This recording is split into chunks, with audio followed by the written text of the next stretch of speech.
الحمد لله. الحمد لله نحمده ونستعينه ونستغفره ونؤمن به ونتوكل عليه ونعوذ به من شرور أنفسنا ومن سيئات أعمالنا. من يهده الله فلا مضل له ومن يضلله فلا هادي له. ونشهد أن لا إله إلا الله وحده لا شريك له. ونشهد أن سيدنا وسندنا ونبينا وشفيعنا وحبيبنا ومولانا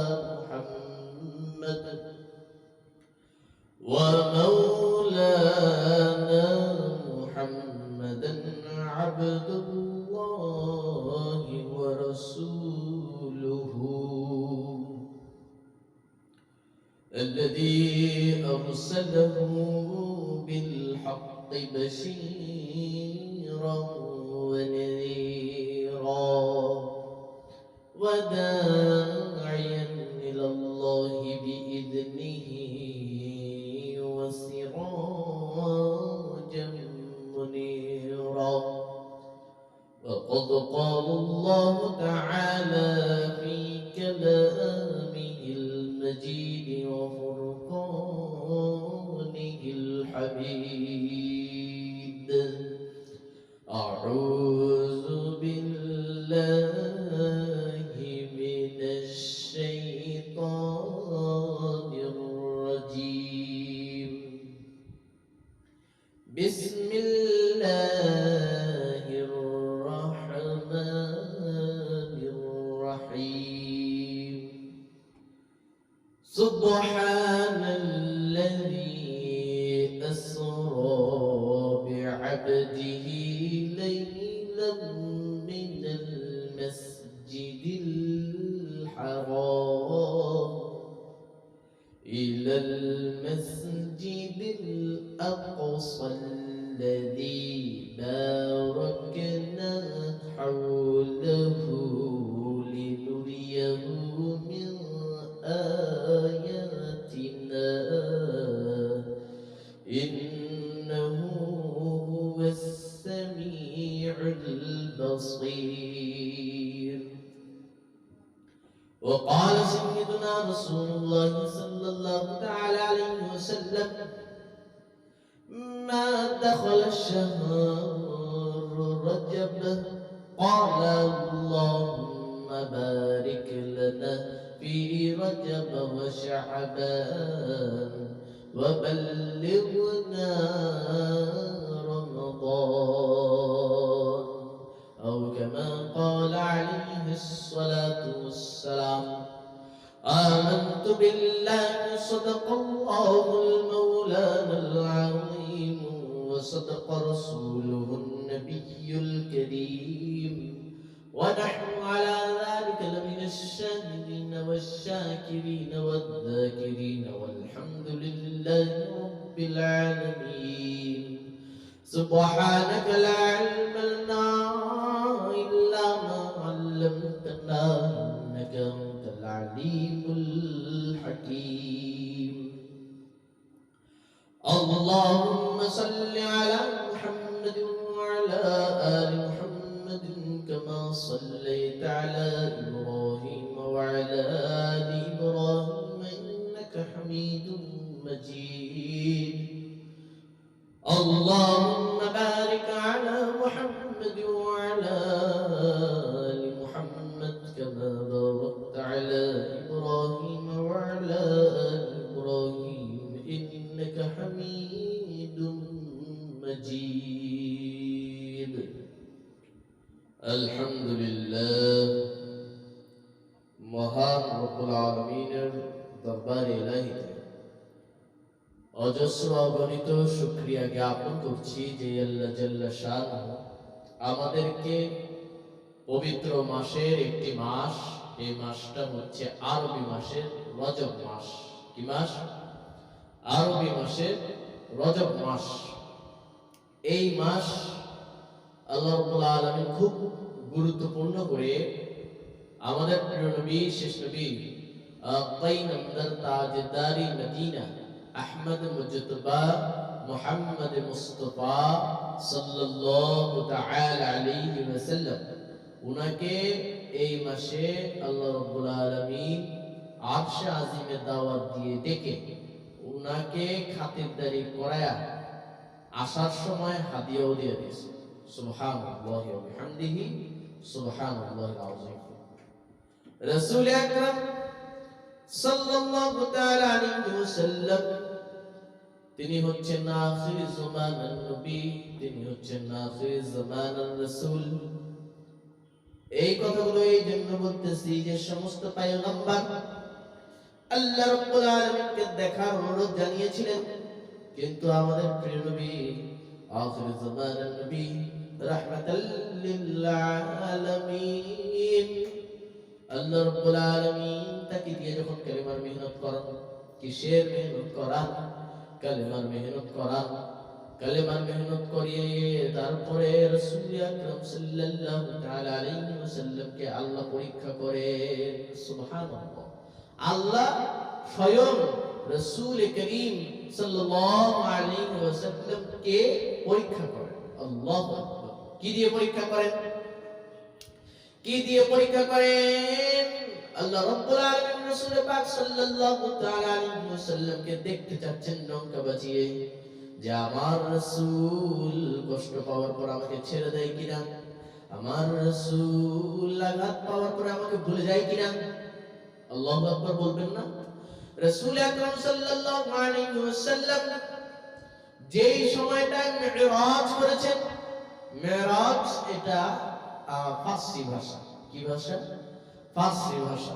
এই ভাষার অর্থ হচ্ছে পৃথিবী থেকে ঊর্ধ্ব গগনে যাওয়া, পৃথিবী থেকে উপরে যাওয়া, উপরে উপরে ঊর্ধ্ব গগন। হ্যাঁ, রাসূল আকরাম সাল্লাল্লাহু তাআলা আলাইহি ওয়াসাল্লাম ওনার জীবনের সবচেয়ে কঠিনতম সময় ছিল আমলে হুজুন বলা হয়। কি হুজুন বলা হয়? আমলে হুজুন বলা হয়। সবচেয়ে দুশ্চিন্তার বৎসর, সবচেয়ে দুশ্চিন্তাময় সময়, সবচেয়ে দুশ্চিন্তাময় বছর রাসূল করিম সাল্লাল্লাহু আলাইহি ওয়াসাল্লামের ছিল এই সময়টা। কোন সময়টা? যেই সময়টা নবী মুহাম্মদ আরবি সাল্লাল্লাহু তাআলা আলাইহি ওয়াসাল্লাম ইসলামের খিদমত করতে করতে, ইসলামের দাওয়াত দিতে দিতে ক্লান্ত শ্রান্ত হয়ে গিয়েছেন। ওই সময় বিশ্বনবী মুহাম্মদ আরবি সাল্লাল্লাহু আলাইহি ওয়াসাল্লামের আপন চাচা আবু তালেব, খাজা আবু তালেব বিশ্বনবীকে সারা জীবন শেল্টার দিয়ে গিয়েছেন, সারা জীবন ব্যাকআপ দিয়ে গিয়েছেন। বিশ্বনবী যখনই কোন জায়গায় দাওয়াত দিতেন, সেখান থেকে আগে চাচা আবু তালেবের কাছে এই জিনিসটার বিচার যেত। চাচা আবু তালেব বলতেন, আমার ভাতিজা যা বলেছে সত্য বলেছে, তোমাদের মানতে বলে মানো, না মানতে বলে ওদিক থেকে সরে যাও, কিন্তু আমার ভাতিজা কিছু করতে পারবে না। সুবহানাল্লাহ। এই আবু তালেব হুজুরের আপন চাচা, মারা যায়। ইনি মারা যাওয়ার পর বিশ্বনবী আস্তে আস্তে দুর্বল হয়ে যান। বিশ্বনবী মুহাম্মদ আরবি সাল্লাল্লাহু তাআলা আলাইহি ওয়াসাল্লাম তার কিছুদিন পর চাচা আবু তালেব ইন্তেকালের কিছুদিন পর হযরত রাসূল করিম সাল্লাল্লাহু আলাইহি ওয়াসাল্লামের দায়িত্ব ভরণ পোষণ এবং অন্যান্য যাবতীয় জিনিসগুলোর রাখওয়ালা হয়ে যান, কর্তব্য নিজের মাথায় নিয়ে নেন। চাচা আবু তালেবের পরে হুজুর সাল্লাল্লাহু আলাইহি ওয়াসাল্লামের পুরো দায়িত্বটা নিজের মাথায় নিয়ে নেন। হুজুর সাল্লাল্লাহু আলাইহি ওয়াসাল্লামের প্রাণের বিবি, ইসলামের প্রথম মা, ইসলামের প্রথম যিনি ইসলাম কবুল করেছেন, ইসলাম গ্রহণ করেছেন, বয়স্কদের ভিতরেও যেভাবেই হোক, ইসলামের সর্বপ্রথম যিনি ইসলাম গ্রহণ করেছেন তার নাম হচ্ছে খাদিজাতুল কুবরা রাদিয়াল্লাহু আনহা। উনি ওই বছর ইন্তেকাল করেন। কথা বুঝতে পারছেন? সবচেয়ে বেশি আঘাতময় জায়গাটা, সবচেয়ে বেশি সেনসিটিভ জায়গাটা। রাসূল আকরাম সাল্লাল্লাহু তাআলা আলাইহি ওয়াসাল্লাম তার জীবনের দুইজনকে হারিয়েছেন। এই হারানোর পর রাসূল করিম সাল্লাল্লাহু আলাইহি ওয়াসাল্লাম একবার ভেঙে গিয়েছেন। আল্লাহর আদেশ হয়েছে তায়েফে গিয়ে তুমি দ্বীন প্রচার করো, কালেমার প্রচার করো, দ্বীন প্রচার করো। কার আদেশ? আল্লাহর আদেশ হয়েছে। আর ওই আদেশ পালন করতে গিয়ে বিশ্বনবীকে তার জীবনের সবটুকু তায়েফের ময়দানে লুটিয়ে দিতে হয়েছে। আল্লাহু আকবার। দ্বীনের খাতিরে বিশ্বনবীর সমস্ত মান সম্মান ইজ্জত আবরু অস্তিত্ব অহংকার সব ভুলুণ্ঠিত করে দিয়েছেন বিশ্বনবী মুহাম্মদ আরবি সাল্লাল্লাহু আলাইহি ওয়াসাল্লাম। আল্লাহর জন্য, কার জন্য?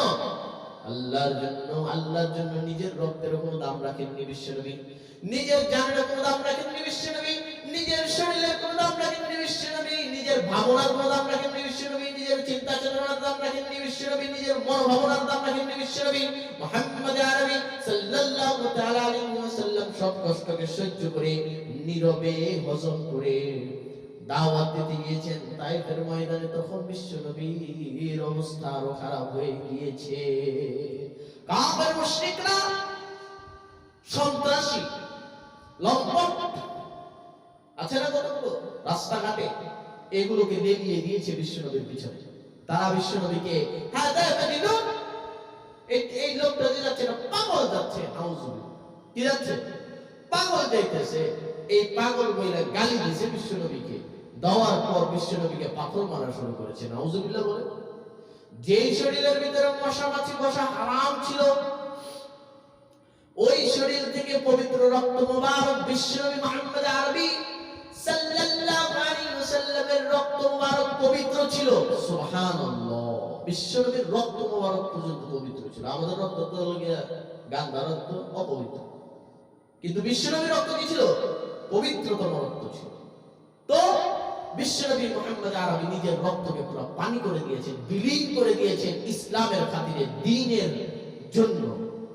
এই জিনিসটা যেই সময়টাই হচ্ছিল, ওই সময়টার ভিতরে বিশ্বনবীর মন সবচেয়ে বেশি ভাঙা ছিল। বিশ্বনবী প্রায় একাধিকবার একা একা বসে আল্লাহর দরবারে আরজ পেশ করতেন, আর রোনাজারি করতেন, সিজদায় পড়ে থাকতেন, আর চোখের পানি দরদর করে পড়তো।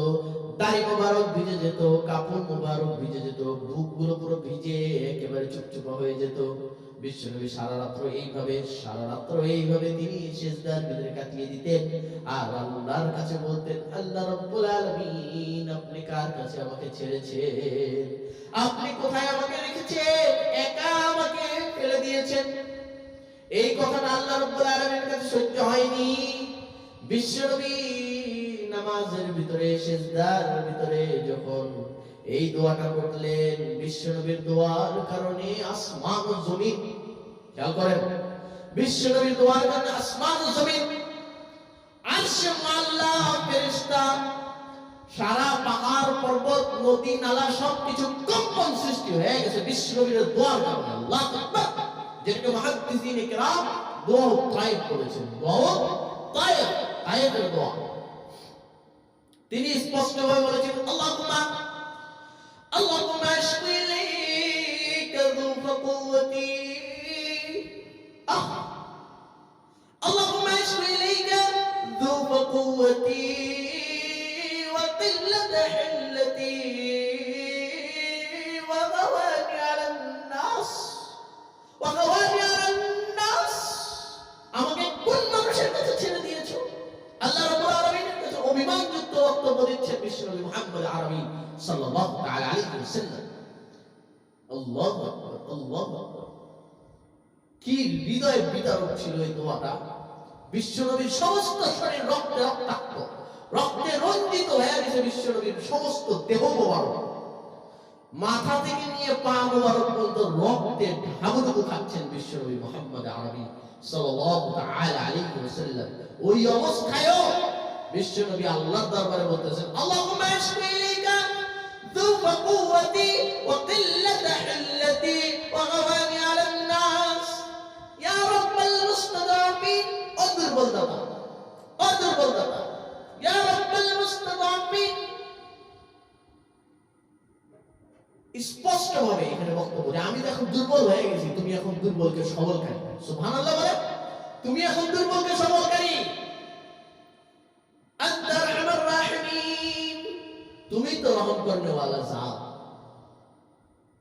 আনতা আরহামার রাহিমিন, তুমি তো রহম করনে ওয়ালা জাত। তুমি ছাড়া কে রহম করবে আমার উপরে? আনতা রাব্বি, তুমি তো আমার প্রতিপালক। আনতা রাব্বুল মুস্তাদাফিন, আনতা আরহামার রাহিমিন, আনতা রাব্বি ইলা মান তাকিলুনি, তুমি আমাকে কার কাছে ছেড়ে দিছো? فإن لم تكن قد بانت علي فلا تغضى علي ولكن عاصيت توصل لي أعوذ بنور وجهك الذي يتوكب السماوات وأشرقت له الظلمات والصنع عليه الدنيا والآخرة من أن ينزل به غضبك والحل به سخطك ولك القبى حتى ترضى لا حول ولا قوة إلا بك. الله رب العالمين, আল্লাহ রাব্বুল আলামিনের আরশ এবং আল্লাহর সমস্ত থরথর করে কাঁপতেছে বিশ্বনবীর এই দোয়ার কারণে। বিশ্বনবী জিবরাইলকে বললেন, মিকাইলকে বললেন, ইসরাফিলকে বললেন, আজরাইলকে বললেন, ও ফেরেশতারা আমার, দেখো আমার নবীকে আমি 13 বছর ইমানি মেহনত করিয়েছি, 11 বছর ইমানি মেহনত করিয়েছি, মানুষের দ্বারে দ্বারে ঘুরিয়েছি, মানুষের দ্বারে দ্বারে কালেমা পৌঁছিয়েছি। এখন নাকি আমার হাবিব, আমার রাসূল, আমার নবী, তিনি বলতেছেন কি আমি তাকে কার কাছে ছেড়ে দিয়েছি? আমি দেখে নিতে চাই আমি তাকে কার কাছে ছেড়ে দিয়েছি। সুবহানাল্লাহি ওয়া বিহামদিহি, সুবহানাল্লাহিল আযীম।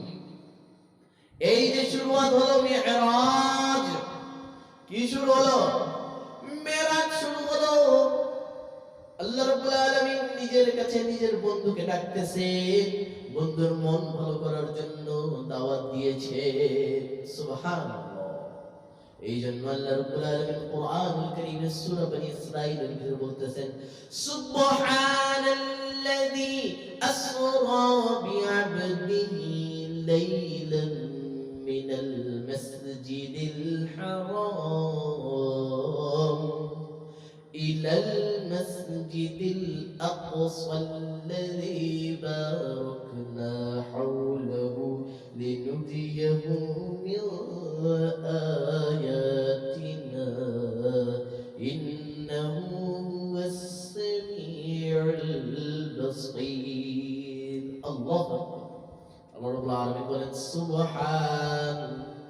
এই শব্দটা দিয়া, সুবহান এই শব্দটা দিয়া যে অর্থটা আল্লাহ বুঝাইতে চেয়েছেন যে আল্লাহ মহাপবিত্র, না, আল্লাহ এখানে বলতে চেয়েছেন সুবহান, আশ্চর্যজনিত কথা। কি বুঝতে? স্ট্রেঞ্জ, অবাক করা। কি করা? কোন জিনিস যখন হঠাৎ করে হয় এবং অবাক করার মতো হয়, আশ্চর্যজনিত হয়, তখন ওই জিনিসটাকে কিন্তু আমরা ওয়াও এরকম বলে থাকি বা স্ট্রেঞ্জ ফিল করে থাকি আমরা, এই অর্থে ব্যবহৃত হয়। তো আল্লাহ রাব্বুল আলামিন আরবিতে শব্দটা ব্যবহার করেছেন সুবহান, অবাক করা ঘটনা। মেরাজের ঘটনাটা কি ঘটনা? অবাক করা ঘটনা না, এটা অসম্ভব ঘটনা না, এটা আল্লাহ তো এটা ঘটিয়েছেন। সুবহানাল্লাহ বলেন। সুবহানাল্লাযী আসরা, আসরা মানে ঘুরানো, আসরা মানে কি? ঘুরানো, ভ্রমণ করানো। কি করানো? ভ্রমণ করানো। আসরা, আমি ভ্রমণ করিয়েছি। আসরা, আসরা এটা সাধারণত আরবি ভাষা। এই ভাষার শাব্দিক অর্থ হচ্ছে উপরের দিকে উঠা। কোথায় উঠা? উপরের দিকে উঠা। বিশ্বনবী মুহাম্মদ আরবি কোন দিকে উঠছেন? আল্লাহর দিকে উঠছেন। আল্লাহ কোথায়? আরশে। কোথায়? আল্লাহ কোথায় সীমাসীন? আরশে। সুবহানাল্লাহ, সুবহানাল্লাহ। ওয়ান নাজমি ইযা হাওয়া মা দাল্লা সাহিবুকুম ওয়া মা গাওয়া ওয়া মা ইয়ানতিকু আনিল হাওয়া ইন হুয়া ইল্লা ওয়াহয়ুন ইউহা। علمه شديد القوى ذو مرة فاستوى وهو بالأفق الأعلى ثم دنا فتدلى فكان قاب قوسين أو أدنى فأوحى إلى عبده ما أوحى ما كذب الفؤاد ما رأى أفتمارونه على ما يرى ولقد رآه نزلة أخرى عند سدرة المنتهى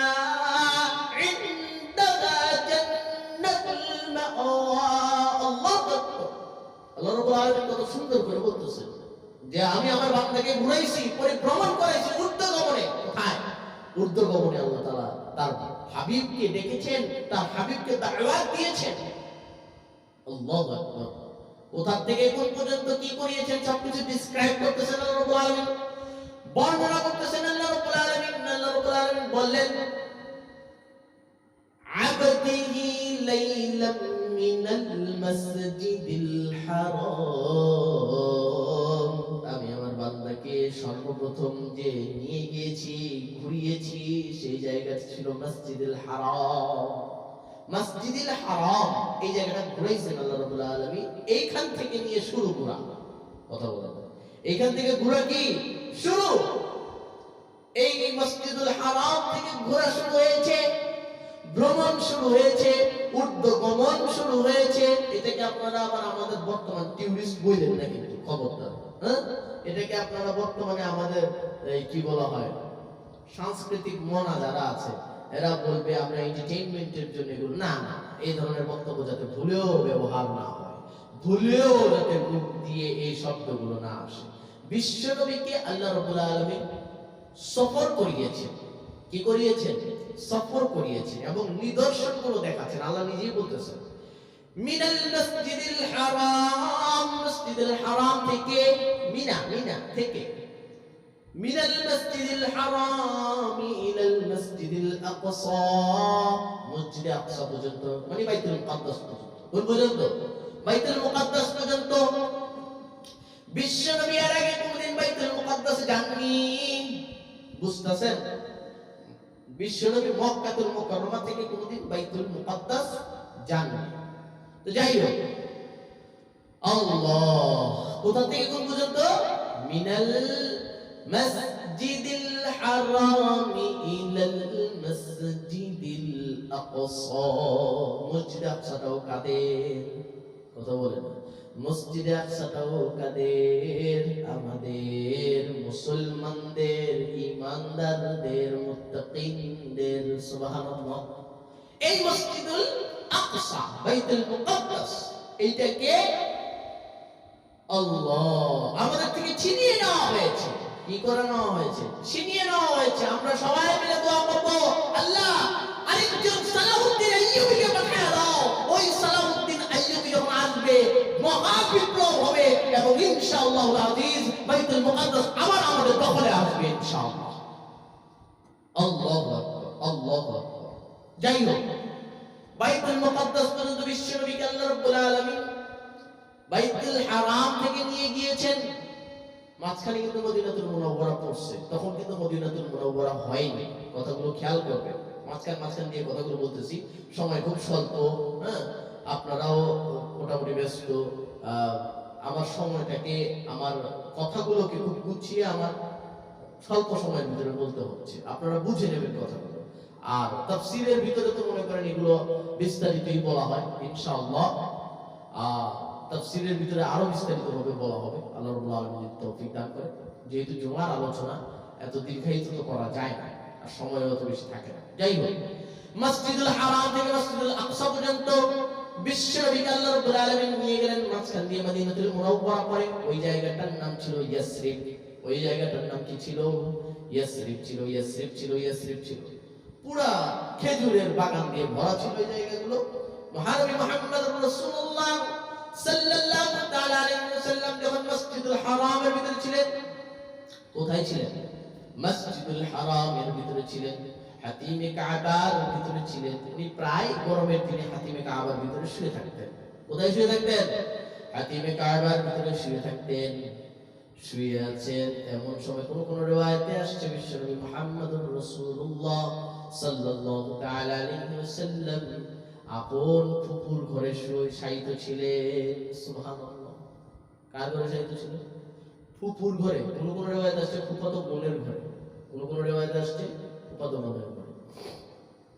যাই হোক, বিশ্বনবী মুহাম্মদ আরবি সাল্লাল্লাহু তাআলা আলাইহি ওয়াসাল্লাম অধিকন্তু তথ্যভিত্তিক সিদ্ধান্ত হচ্ছে বিশ্বনবী মুহাম্মদ আরবি সাল্লাল্লাহু তাআলা আলাইহি ওয়াসাল্লাম তার ফুপু বা ফুফাতো বোন, এই ঘরে তিনি শায়িত ছিলেন। এটাই সর্বসিদ্ধান্ত মুহাদ্দিসিনে কেরামের রিওয়ায়াত। যাই হোক, তো ওইখানে তিনি শায়িত ছিলেন। এই অবস্থায় ওইটার ছাদ উপর দিক দিয়ে, ঘরের উপর দিক দিয়ে যে ছাদ থাকে, এই ছাদ ফাঁক করে কি করে, ছাদটাকে ফাঁক করে ছাদটাকে সরায়া হযরত জিবরাইল আলাইহিস সালাতু ওয়াস সালাম, হযরত মিকাইল আলাইহিস সালাতু ওয়াস সালাম সহ ৭০,০০০ ফেরেশতা বিশ্বনবী মুহাম্মদ আরবী সাল্লাল্লাহু তাআলা আলাইহি ওয়াসাল্লামের খিদমতের জন্য এবং ওনাকে আহ্বান করার জন্য এসেছে। সুবহানাল্লাহ, সুবহানাল্লাহ, আল্লাহ। তো বিশ্বনবী মুহাম্মদ আরবী সাল্লাল্লাহু আলাইহি ওয়াসাল্লাম হালকা তন্দ্রায় ছিলেন। রিওয়ায়াতটা আসছে উম্মে হানির ঘরে ছিল। কোথায় ছিল? উম্মে হানির ঘরে। মনে পড়ছে? এতক্ষণ মনে ছিল না। আলহামদুলিল্লাহ, আল্লাহ মনে করায় দিয়েছে। তো উম্মে হানির ঘরে ছিলেন রাসূল আকরাম সাল্লাল্লাহু তাআলা আলাইহি ওয়াসাল্লাম। উম্মে হানির ঘরে থাকা অবস্থায় একেবারে আসমান থেকে স্বয়ং জিবরাইল আলাইহিস সালাতু ওয়াস সালাম ফেরেশতাদের একটা বিশাল বড় মজমাকে নিয়ে রাসূলুল্লাহ সাল্লাল্লাহু আলাইহি ওয়াসাল্লামকে সম্ভাষণ জানানোর জন্য স্বর্ণের তস্তারিতে, স্বর্ণের তস্তারিতে হুজুর সাল্লাল্লাহু আলাইহি ওয়াসাল্লামের জন্য একটা পানি নিয়ে আসছেন। কি নিয়ে আসছেন বলেন? পানি নিয়ে আসছেন। রাসূল আকরাম সাল্লাল্লাহু আলাইহি ওয়াসাল্লামকে জিজ্ঞেস করা হয়েছে ওই পানিটা কিসের পানি ছিল? কথা খেয়াল করেন, ওই পানিটা কিসের পানি ছিল? রাসূল আরবি সাল্লাল্লাহু আলাইহি ওয়াসাল্লাম বলেছেন ওই পানিটা জমজমের পানি ছিল। সুবহানাল্লাহ, সুবহানাল্লাহ। জমজম, মাউ জমজম শিফাউল লিমা ফিস সুদূর। জমজমের পানিটা প্রত্যেকটা রোগের শিফা। সুবহানাল্লাহ। কে করেছেন? আল্লাহ রাব্বুল আলামিন। রাসূল আকরাম সাল্লাল্লাহু আলাইহি ওয়াসাল্লাম বলেছেন যে কোনো রোগের জন্য কেউ যদি জমজম খায় আল্লাহ তাআলা তাকে শিফা দান করবে। আল্লাহু আকবার, আল্লাহ। মুহাদ্দিসিনে কেরাম হাউজে কাউসারের পানিও বলছেন, তবে সেটা তথ্য নির্ভরযুক্ত নয়, বরঞ্চ আবে জমজম, আবে জমজম কুরব দুদম আবে শুরা কে কুরম, আবে জমজম কুরব দুদম আবে শুরা কে কুরম। আল্লাহ, আল্লাহ। এই আবে জমজম, জমজমের পানি, মাউ জমজম, এই জমজমের পানি দিয়া হুজুর সাল্লাল্লাহু আলাইহি ওয়াসাল্লামের সিনা চাক করছে। ওপেন হার্ট সার্জারি, যেটাকে আমরা আমাদের ইংরেজি ভাষায় বলি ওপেন হার্ট সার্জারি। একেবারে ডাইরেক্ট বুক চিরা, কি চিরা? বুককে চিরা কাইদা ওইখান থেকে রাসূল আরবী সাল্লাল্লাহু তাআলা আলাইহি ওয়াসাল্লামের দিলকে বাইর কইরা এটাকে জমজম দিয়ে ধৌত করছে। সুবহানাল্লাহ। কি দিয়ে ধৌত করছে? জমজম দিয়ে ধৌত করছে, হিকমত দিয়ে ধৌত করছে, নূর দিয়ে নূরান্বিত করে দিয়েছে রাসূল আকরাম সাল্লাল্লাহু তাআলা আলাইহি ওয়াসাল্লামের দিলের ভিতরে। কারণ উনি উর্দু জগতে যেতেছেন। কোথায় যেতেছেন? উর্দু জগতে যেতেছেন। ওইখানে যাওয়ার জন্য এই দুনিয়াবি হাইসিয়ত এগুলোর কোনো মানে নাই তো। ওইখানের হাইসিয়ত দরকার, ওইখানের যোগ্যতা দরকার। কথা বলে না, ওইখানকার যোগ্যতা দরকার। ওই জিনিসটা যদি আমার ভিতরে থাকবে, ওইটা লোড আমি আমার শরীরে নিতে পারবো, ঠিক কিনা?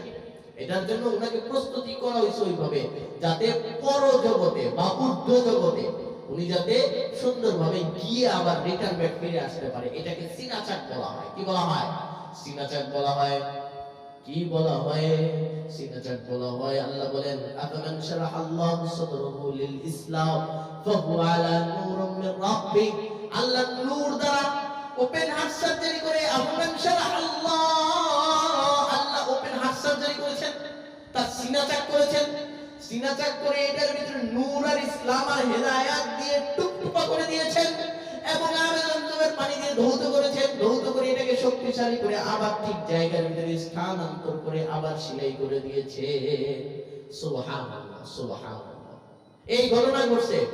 ঘটার পর বিশ্বনবী মুহাম্মদ আরবী সাল্লাল্লাহু তাআলা আলাইহি ওয়াসাল্লাম, এর আগেও হুজুরের সাথে সিনাচাক হয়েছে, এর আগেও হুজুরের ওপেন হার্ট সার্জারি হয়েছে।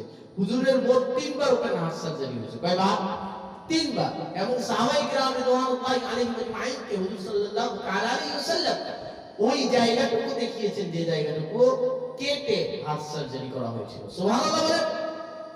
তো বিশ্বনবী মুহাম্মদ আরবি সাল্লাল্লাহু তাআলা আলাইহি ওয়াসাল্লাম উনি এই অবস্থাতে উনাকে সমস্ত ফেরেশতারা দুলা, কি বলেন, দুলা দুলা জামাই, এই জামাই আদরে বিশেষ আমন্ত্রিত বা প্রধান অতিথি আল্লাহু আকবার, এই প্রধান অতিথি হিসেবে মুহাম্মদ আরবি সাল্লাল্লাহু তাআলা আলাইহি ওয়াসাল্লামকে নিয়ে জিবরাইলকে যেতে বলেছে। সুবহানাল্লাহ। আল্লাহ বলেন ইলা মসজিদিল আকসা, ইলাল মসজিদিল আকসা আল্লাযী বারাকনা হাওলাহু লিনুরিয়াহু মিন আয়াতিনা।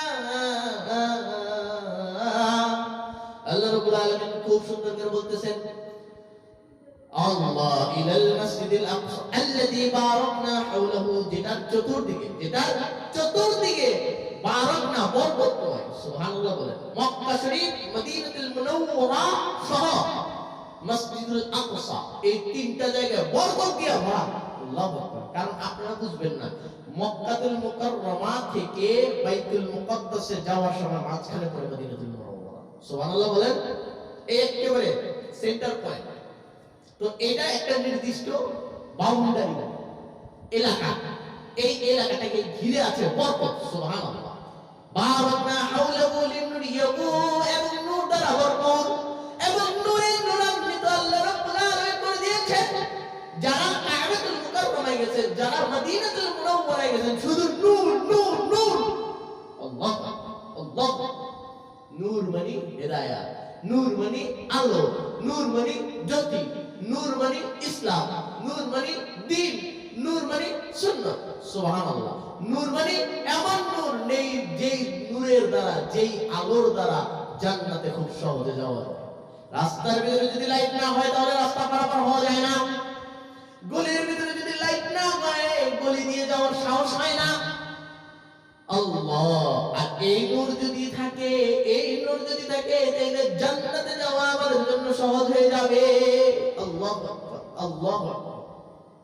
তো বিশ্বনবী মুহাম্মদ আরবি সাল্লাল্লাহু তাআলা আলাইহি ওয়াসাল্লামকে সুন্দর করে আল্লাহ আল্লাহ আল্লাহ সুন্দর করে ওনাকে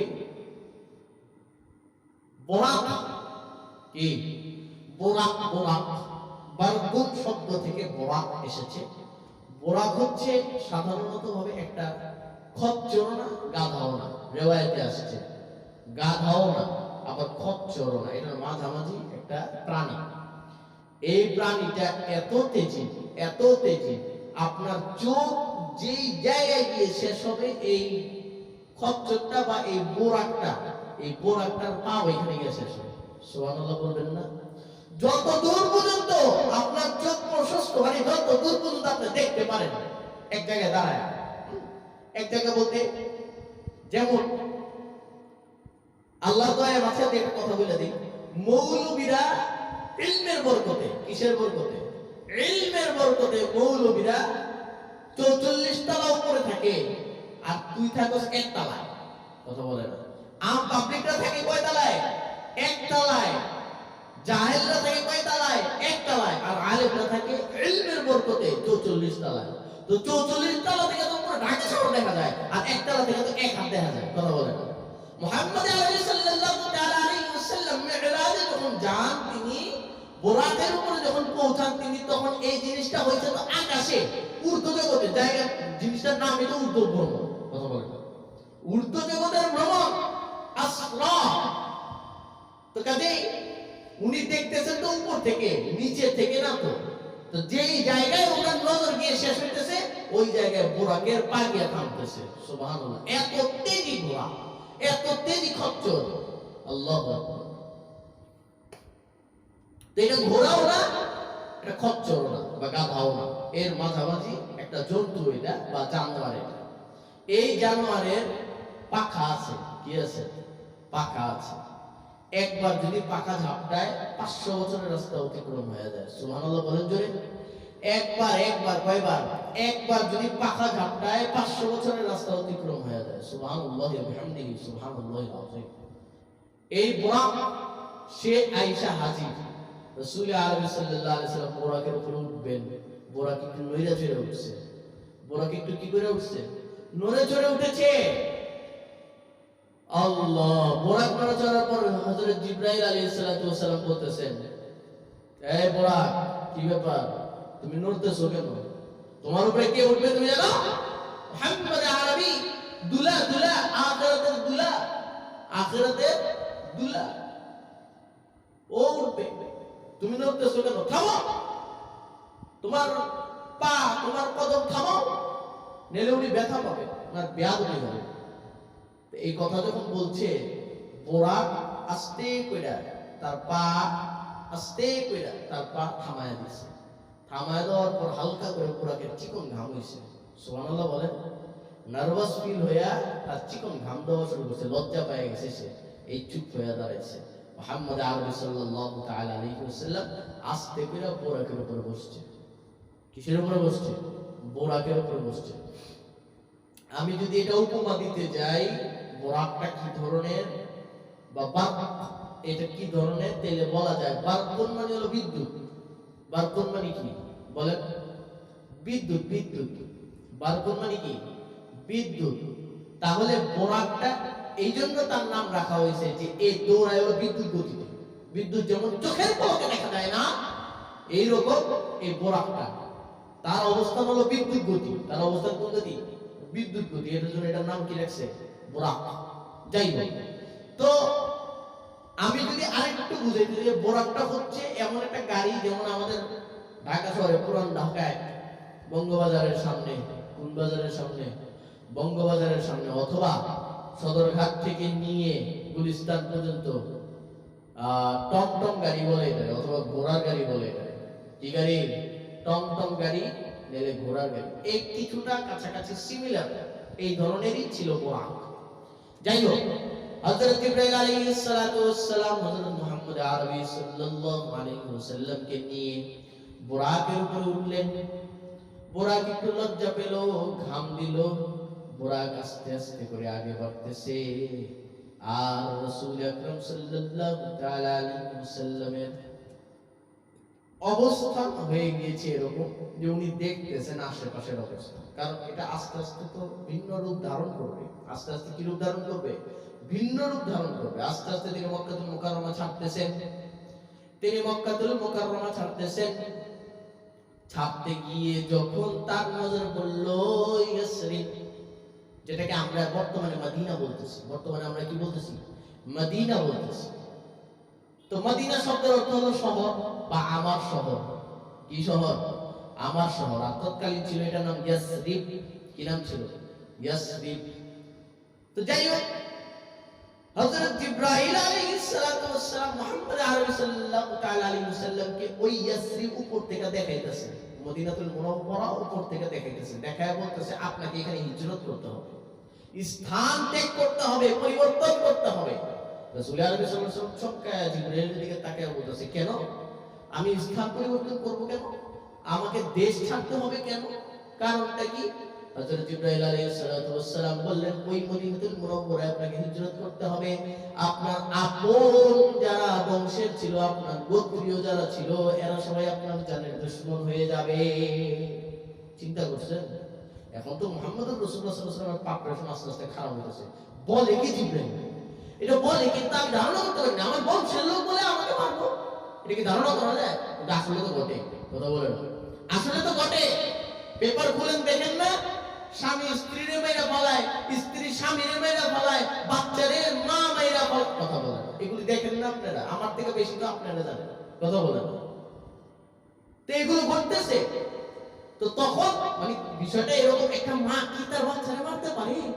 একটা স্বামী কি তার স্ত্রীরে মারতে পারে? একটা স্ত্রী কি তার স্বামীরে মারতে পারে? এটা হয় কোনদিন?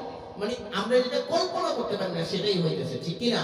মুহাম্মদুর রাসূলুল্লাহ সাল্লাল্লাহু আলাইহি ওয়াসাল্লামের তখন অবস্থাটা ছিল, আমার গোষ্ঠী বলে আমারে মারবো, আমার বংশধর বলে আমারে মারবো, আমার আত্মীয়স্বজন বলে আমাকে বাইরে বের করে দিব মক্কা থেকে। এটা মানে বিশ্বনবীর কল্পনায় ছিল না। এটার জন্য তিনি অবাক হইতেছিলেন। তখন জিবরাইল আলাইহিস সালাম বলছেন এটা আল্লাহর নির্দেশ। এটা আল্লাহর কি নির্দেশ, আল্লাহর চাবিকাঠি, আল্লাহর খেলা। সুবহানাল্লাহ বলবেন না? তার মানে আল্লাহ ছক আগে থেকে বানায় রাখছে। তার মানে আল্লাহ ছক আগে থেকে বানায় রাখছে। মুহাম্মদুর রাসূলুল্লাহকে কালেমার জন্য মক্কা ছাড়তে হবে, মদিনায় আসতে হবে, তায়েফের ময়দানে রক্ত ঝরাইতে হবে, এগুলো আগে থেকে কি হয়ে রয়েছে? লেখা হয়ে রয়েছে। কথা বলে না আল্লাহ, এটা আল্লাহ সব বানায় দিয়েছে। আল্লাহ তো এটাও পারতো যে মাইক না খাওয়ায়া রক্ত না ঝরায় ইসলাম প্রচার, পারতো না? আল্লাহ পারতো, কিন্তু আল্লাহ ছক এটা, আল্লাহর খেলা এটা। এই খেলার নিজামই এরকম, খেলা কি নিজামী এরকম, সিস্টেমেটিক অবস্থা নিয়ে এরকম, আপনাকে এটা মনে রাখতে হবে।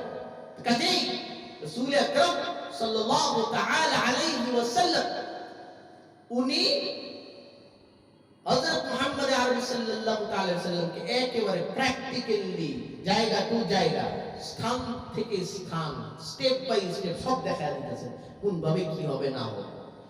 রাসূল আরবি সাল্লাল্লাহু তাআলা আলাইহি ওয়াসাল্লাম অবাক দৃষ্টিতে জিবরাইলের দিকে তাকায়।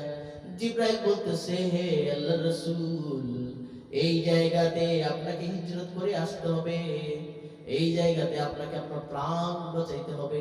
সুবহানাল্লাহ। আর এই জায়গা থেকে ইসলাম প্রচার হবে। সুবহানাল্লাহ বলেন। এই জন্য মনে রাখবেন, মক্কাকে সোনার মক্কা কোনোদিন বলা হয় না, মদিনাকে সোনার মদিনা বলা হয়। সুবহানাল্লাহ বলবেন না? মদিনাকে কি বলা হয়? স্বর্ণের মদিনা বলা হয়, সোনার মদিনা বলা হয়। রাসূল আকরাম সাল্লাল্লাহু আলাইহি ওয়াসাল্লাম আর বলেছেন, সাপ যেমন গর্তে চলে যায়, সাপ যেমন গর্তে চলে যায়, ইসলামটাও মদিনায় এইভাবে চলে যাবে। সুবহানাল্লাহ, আল্লাহু আকবার, আল্লাহু আকবার। তো যাই হোক, এই জন্য রাসূলের মাটিটা কিন্তু মক্কায় হয় নাই। কথা বলে না? এই জন্য রাসূলের মাটিটা মক্কায় হয় নাই, মদিনায় হয়েছে। কথা বলে না? আল্লাহু আকবার। যেখান থেকে দিন চমকাইছে, যেখান থেকে দিন চমকাইছে, ওই জায়গাটাকে আল্লাহ দামি বানায় বানাইছে। এই দামি হওয়ার জন্য বিশ্ব নবী যেহেতু দামি, দামিটাকে দামি জায়গায় দিয়েছে। সুবহানাল্লাহ বলেন। তার মানে যে আল্লাহর কাবা বা মক্কা এটা যে দামি না, বিষয়টা এরকম নয়। বিষয়টা হলো যার যার মহত্ব, যার যার কি মহত্ব, ঠিক কি না? যেমন আবু বকর, আবু বকরের মহত্ব আবু বকরের জায়গায়, ওমরের মহত্ব ওমরের জায়গায়। দুইজন দুইজনের পরস্পর সাংঘর্ষিক নয়, এটা কখনো হয়ও না, ঠিক কি না? যাই হোক, রাসূল আরবি সাল্লাল্লাহু তাআলা আলাইহি ওয়াসাল্লাম উনাকে একটা স্পেশাল জায়গা দেওয়ার জন্য আল্লাহ মদিনাতুল মুনাওয়ারার ব্যবস্থা করেছেন। কি ব্যবস্থা করেছেন? মদিনাতুল মুনাওয়ারার একটা আলাদা ব্যবস্থা করেছেন শুধু রাসূলের খাতিরে। কার খাতিরে? রাসূলকে আশ্রয় দেওয়ার জন্য, এবং এটাও পরীক্ষা করার জন্য যে মক্কাবাসী তো হুজুরকে বিতাড়িত করেছে, মদিনাতুল মুনাওয়ারাবাসী কিভাবে রাসূলকে আপন করে নেয়, এটাও একটা দেখার বিষয় আল্লাহ। এই জন্য আল্লাহ রাব্বুল আলামিন এই ছকটা তৈরি করেছেন। সুবহানাল্লাহ, আল্লাহু আকবার, আল্লাহু আকবার। মদিনাতুল মুনাওয়ারার বাসীদেরকে আনসার বলা হয়, আর মক্কাবাসী যারা হিজরত করেছে তাদেরকে মুহাজির বলা হয়। সুবহানাল্লাহ। আল্লাহর রাসূল এই জন্য বলেছে, ইন্নাল আইশা আইশুল আখিরাহ। আল্লাহু আকবার। আল্লাহর রাসূল তাদের জন্য দোয়া করেছেন, ইন্নাল আইশা আইশুল আখিরাহ ফাগফিরিল আনসার ওয়াল মুহাজিরা। আল্লাহ আনসার আর মুহাজিরকে মাফ করে দাও। বিশ্বনবীর দোয়া আল্লাহ গ্রান্টেড করে ফেলেছে, কবুল করে ফেলেছে। সুবহানাল্লাহি ওয়া বিহামদিহি, আল্লাহু আকবার।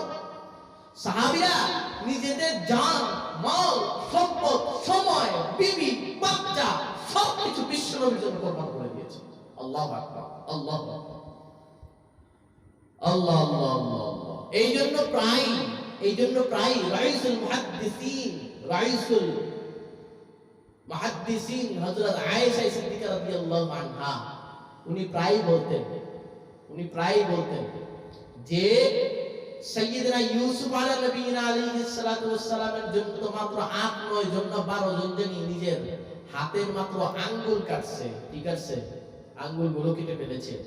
কিন্তু আমার হাবিব, আমার কলিজার টুকরা, এই পরিমাণের দামি, এই পরিমাণের মাহবুব, এই পরিমাণের মহব্বতের, এই পরিমাণের আমরা তাকে এমন একটা স্থানে বসাইছি যে ১৬ লাখ সাহাবী, বলা ১৬ লাখ সাহাবী, শুধু সাহাবী না, শুধু সাহাবী না, মহিলা সাহাবিয়া সহ যারা ছোট বাচ্চা সহ খুবাইব খাব্বাবের মতো ছোট ছোট বাচ্চারা সহ, খুবাইব খাব্বাবের মতো ছোট ছোট বাচ্চারা সহ ইচ্ছা না থাকা সত্ত্বেও এমন অনেক কাফেররাও ছিল যারা মনে মনে রাসূলকে ভালোবাসতো, প্রকাশ করতে পারত না। কথা বলে না, এরকমও ছিল।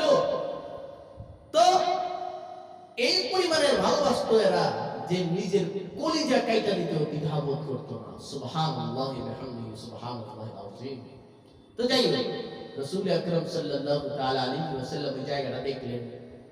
দেখার পর আবার ভ্রমণ শুরু হয়েছে, আবার বুরাক আগে বাড়তেছে, আগে বাড়তে বাড়তে বাড়তে বাড়তে জেরুজালেম, যেটাকে আমরা এখন বলি বাইতুল মুকাদ্দাস, কি বাইতুল মুকাদ্দাস, এই বাইতুল মুকাদ্দাসের মধ্যে সাইয়্যিদনা মুহাম্মদ আরবি সাল্লাল্লাহু তাআলা আলাইহি ওয়াসাল্লামকে ফেরেশতা জিবরাইল নিয়ে যান এবং নিয়ে গিয়া ওইখানে মসজিদের ভিতরে ঢুকান এবং ঢুকায়া সাইয়্যিদনা সরওয়ারে কায়নাত রাসূল আকরাম সাল্লাল্লাহু তাআলা আলাইহি ওয়াসাল্লাম উনি ওইখানে ওযু করেন। কি করেন? ওযু করেন। riwayতের ভিতরে আসছে মসজিদে যখন ঢুকে তখন ওই বোরাকটাকে বাঁধছিল। বোরাকটাকে কি করছিল? বাঁধে না, রশি বাঁধে না, রশি বাঁধে, এই রশি বাঁধছিল ওই বোরাকটাকে ওইখানে রাখছিল। রাখার পরে হুজুর সাল্লাল্লাহু আলাইহি ওয়াসাল্লাম ভিতরে গেছে। ভিতরে যাওয়ার পর হুজুর সাল্লাল্লাহু আলাইহি ওয়াসাল্লাম ওযু করছে। কি করছে? ওযু করছেন। কোন কোন riwayতে আসছে আগে নামাজ পড়াইছেন, পরে এই মেরাজ হয়েছে, আর কোন কোন riwayতে আসছে আগে মেরাজ হয়েছে, পরে নামাজ হয়েছে। তো বেশিরভাগ riwayতটা সহিহ বা যেটাকে বলা হয় সবার কাছে এটা প্রসিদ্ধ, সেটা হচ্ছে রাসূল আকরাম সাল্লাল্লাহু আলাইহি ওয়াসাল্লামের আগে মেরাজ হয়েছে, পরে এই নামাজ হয়েছে। যাই হোক, রাসূল আকরাম সাল্লাল্লাহু তাআলা আলাইহি ওয়াসাল্লাম ওযু করলেন। ওযু করার পর মসজিদে আকসার ভিতরটা, সারা ভিতরটা ঘুরে দেখলেন। এইভাবে চোখ বুলায়া দেখলেন। চোখ বুলায়া দেখেন, তিনি তো কখনো যান নাই মসজিদে আকসার ভিতরে। ওই যে জায়গা দিয়ে পানি যাইতেছিল, যে জায়গা দিয়ে ওযু করতেছিল, এই জিনিসগুলো তিনি দেখতেছিলেন। যাই হোক, জিবরাইল আলাইহিস সালাতু ওয়াস সালাম বললেন, চলেন এখন আপনাকে নিয়ে উপরে যাব, উপরে। এখন আর নিচে কোনো কারবার নাই, এখন আর নিচে কোনো কারবার নাই। সুবহানাল্লাহ। রাসূল আকরাম সাল্লাল্লাহু তাআলা আলাইহি ওয়াসাল্লাম উনাকে যখন বাইতুল মুকাদ্দাস দেখালেন, এটা বানিয়েছিলেন সুলাইমান ও দাউদ। কে বানিয়েছিলেন? সুলাইমান আলাইহিস সালাতু ওয়াস সালাম আর দাউদ আলাইহিস সালাতু ওয়াস সালামের নাম শুনছেন না? বাপ বেটা এরা। এদের সময় এই মসজিদটা নির্মাণ হয়েছিল। সুবহানাল্লাহ বলেন।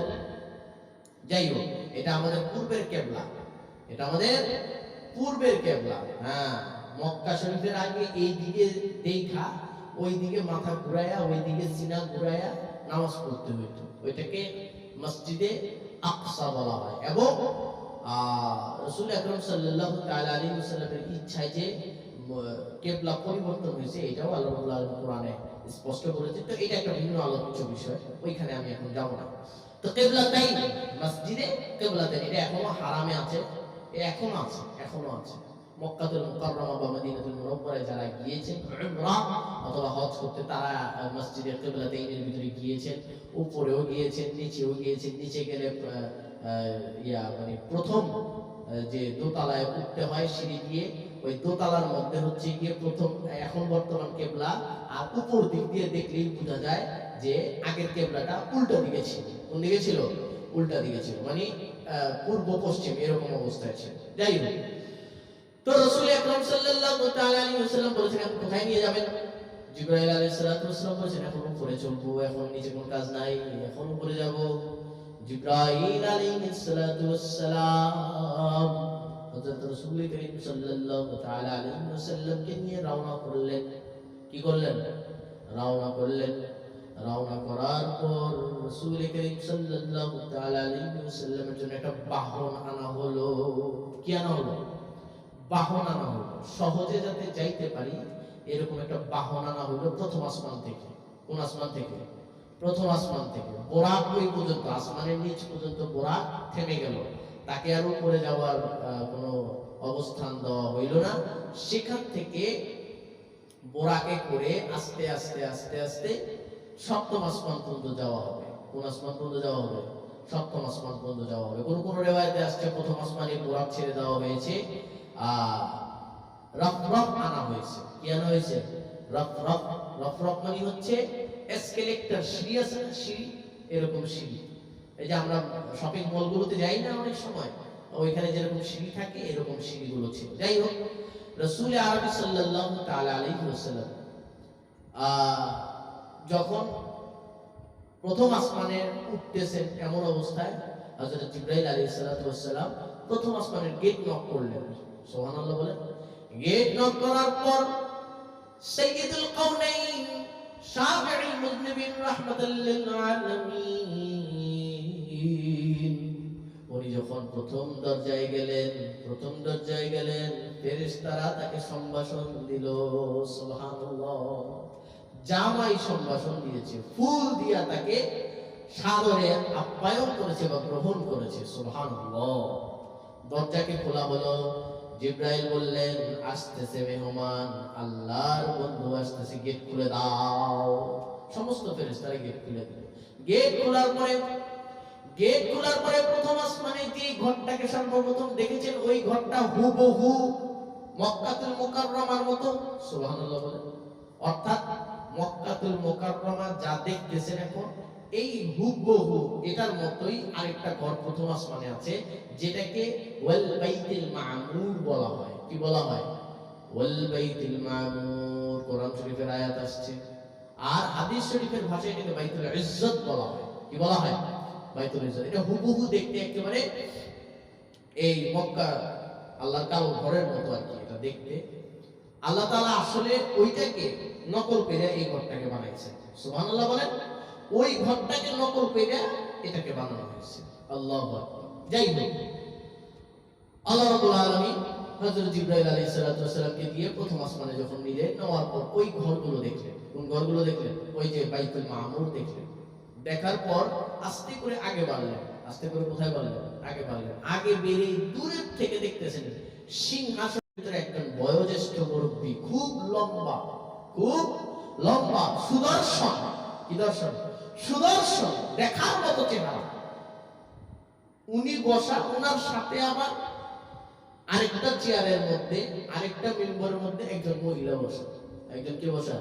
মহিলা বসা। সাইয়্যিদনা রাসূল আকরাম সাল্লাল্লাহু তাআলা আলাইহি ওয়াসাল্লাম হযরত জিবরাইলকে বললেন, ভাই, এরা কারা বসে আছে? এরা কারা বসে আছে? জিবরাইল আলাইহিস সালাতু ওয়াস সালাম তাদের সাথে পরিচয় করিয়ে দিলেন। ইনি হচ্ছেন আমাদের আদি পিতা। ইনি আমাদের কি পিতা? আদি পিতা সাইয়্যিদনা আদম আলাইহিস সালাতু ওয়াস সালাম, এবং ইনি হচ্ছেন আমাদের আদি মাতা হাওয়া আলাইহিস সালাতু ওয়াস সালাম। সুবহানাল্লাহ।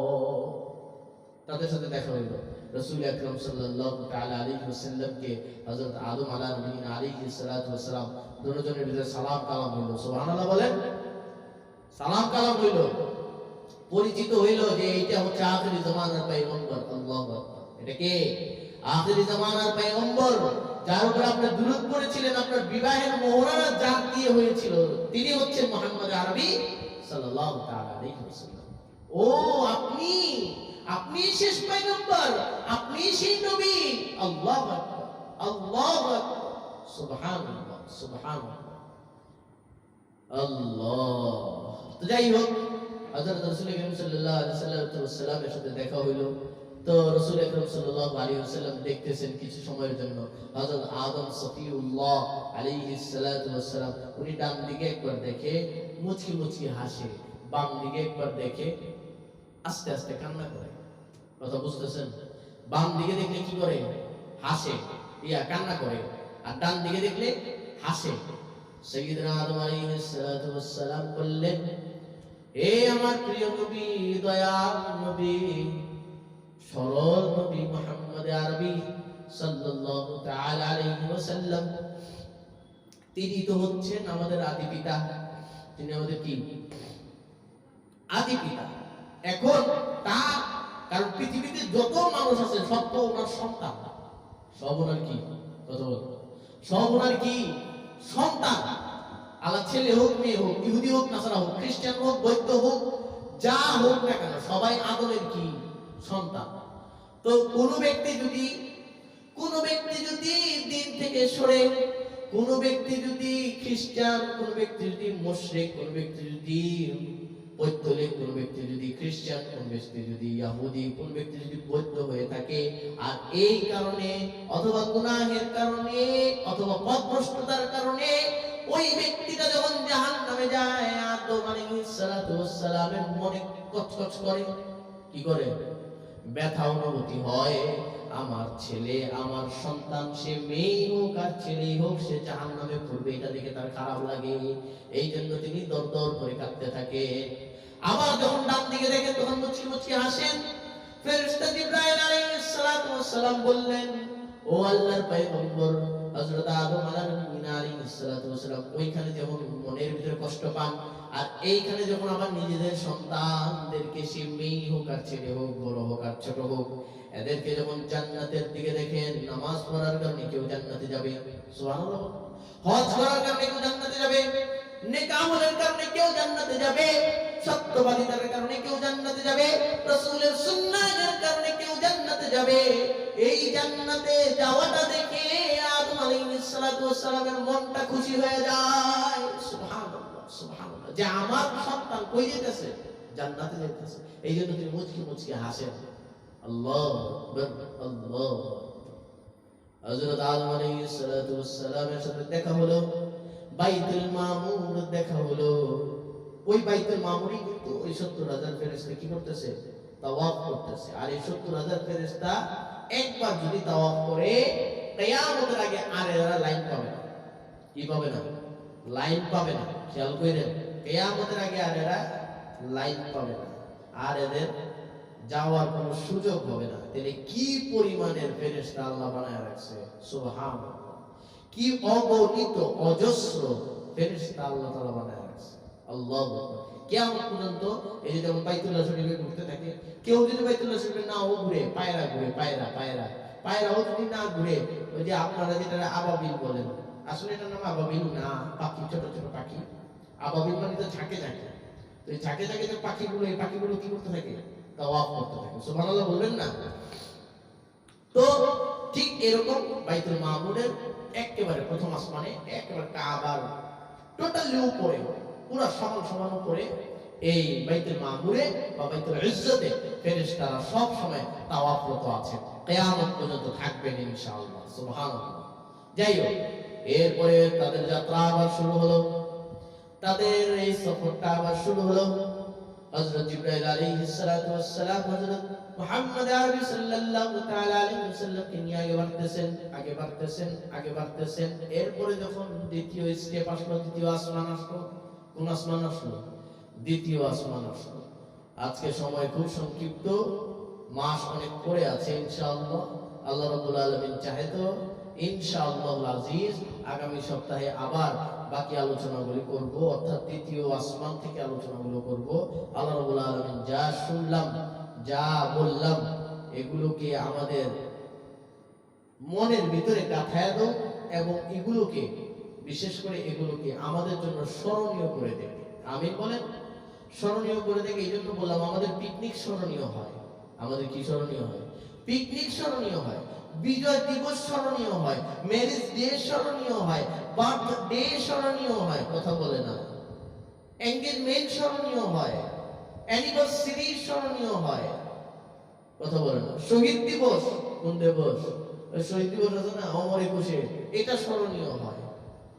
এগুলো সব স্মরণীয় হয়, কিন্তু মুহাম্মদ আরবি সাল্লাল্লাহু তাআলা আলাইহি ওয়াসাল্লামের সুন্নাত স্মরণীয় হয় না, তার অনুকরণ স্মরণীয় হয় না, তার অনুসরণ স্মরণীয় হয় না, এই মিরাজের ঘটনা স্মরণীয় হয় না, জান্নাত জাহান্নাম স্মরণ আসে না, তখন ঈমানের কথা স্মরণ থাকে না, আমলের কথা স্মরণ আসে না। এই জন্য বললাম, আল্লাহ রাব্বুল আলামিন এটা আমাদের দিলে গাঁথায় দাও, আমাদের দিলের ভিতরে এই স্মরণ শক্তি দান করুক, যাতে আমরা এই আলোচনাগুলো স্মরণ রেখে, এই আলোচনায় যা যা আমাদের জন্য শিক্ষণীয়, এগুলো যাতে আমরা আমলে পরিণত করতে পারি, আর যা যা আমাদের জন্য বর্জনীয় এখান থেকে, এগুলো যাতে আমরা পরিত্যাগ করতে পারি। আল্লাহ রাব্বুল আলামিন আমাদেরকে তৌফিক দান করুক ইনশাআল্লাহ আজিজ। বাকি আলোচনা আল্লাহ রাব্বুল আলামিন তৌফিক দিলে সামনের সপ্তাহে পড়া হবে। আল্লাহ তাআলা আপনাকে আমাকে তৌফিক দান করুন। ওয়া আখিরু দাওয়ানা আলহামদুলিল্লাহি রাব্বিল আলামিন। আসসালামু আলাইকুম ওয়া রাহমাতুল্লাহি ওয়া বারাকাতুহু।